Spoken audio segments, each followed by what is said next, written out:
name's Sarah. The date of the day is Wednesday, the 4th of September 2019.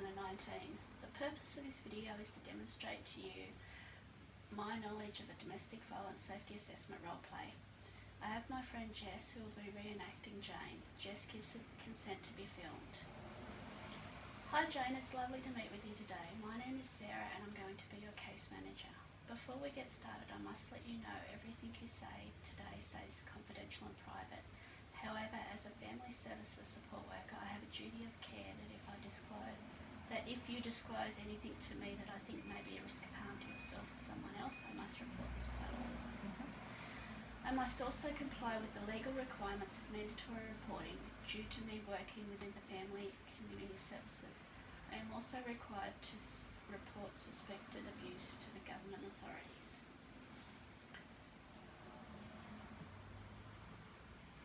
Jane, I suspect you may be suffering from domestic and family violence, which is never okay. Jane, I will stand by you and be ready to talk or help you. Jane, you have the right to leave this service whenever you deem necessary.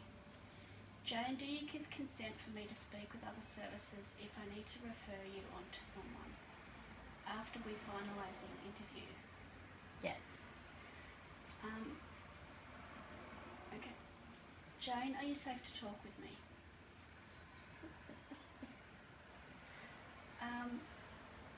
Jane, when you entered my office, I noticed that you're wearing a jumper. The weather is rather warm outside. Is there a particular reason why you'll be wearing a jumper? Our lives are very chaotic and we are struggling financially at the moment. I'm working part-time at a motel. It just isn't enough. What does your husband do for work? My husband Kevin is a mechanic and was previously working on the mines in South Australia. He's been unemployed for the last 12 months. What about your children? How old are they? My son Peter is 15 and my daughter Amy is 10. They're both struggling at school. In what way?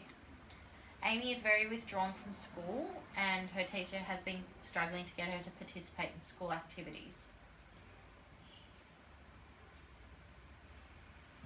What about Peter? Peter is also in constant trouble at school, getting suspended for verbal abuse towards the teachers and other students, not abiding by the school rules and smoking on school premises. Peter has not punched anyone but often threatens to and has come very close to punching his father a few times. Jane, this is standard behaviour for children experiencing family abuse. Kevin is very lost. Lost his way? How, Jane? He starts drinking at 12 o'clock every day and I really don't like it. He's wasting our money on grog and doesn't do anything but get drunk. I've tried putting money away but Kevin always finds it or takes it from me before I can hide it. His mood swings have gotten worse since he has been unemployed, but he has always had a bad temper. Jane, did you know that domestic violence data in Australia revealed that 1 in 3 women and 1 in 5 men have experienced at least one incident of family violence from wanting to protect from a current or former partner since the age of 15? Wanting to protect Kevin is normal, however we can't help you if you don't tell us everything that's going on. Wow. Based on your circumstances, I need to complete a domestic violence assessment. Do you mind answering a few more questions? Yes, sure, Sarah. Domestic violence safety assessment form completed.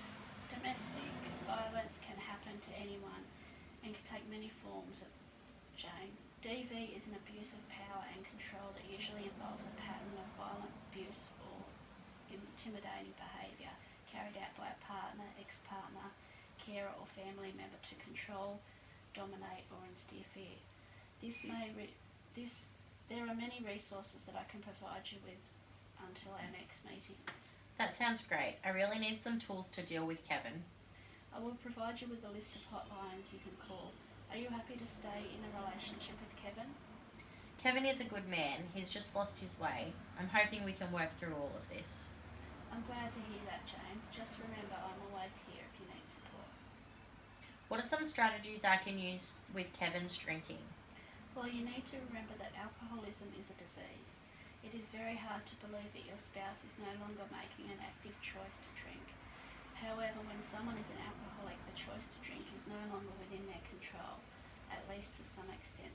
So recovery is possible as long as Kevin is willing and may eventually and that may eventually be the case, even if it isn't right now. Speak with Kevin about entering a treatment facility and go from there. Thank you for your time today. I hope I have helped you put your mind at ease. Do you have any questions for me? I don't have many friends or any family support. I think my family deserves better, and if only Kevin could get a job, things would be better for us. I understand that completely, Jane. We will support you and ensure your family is safe and happy. Thanks, Sarah. I do want help, and I definitely want to protect my kids. I'm happy to keep working with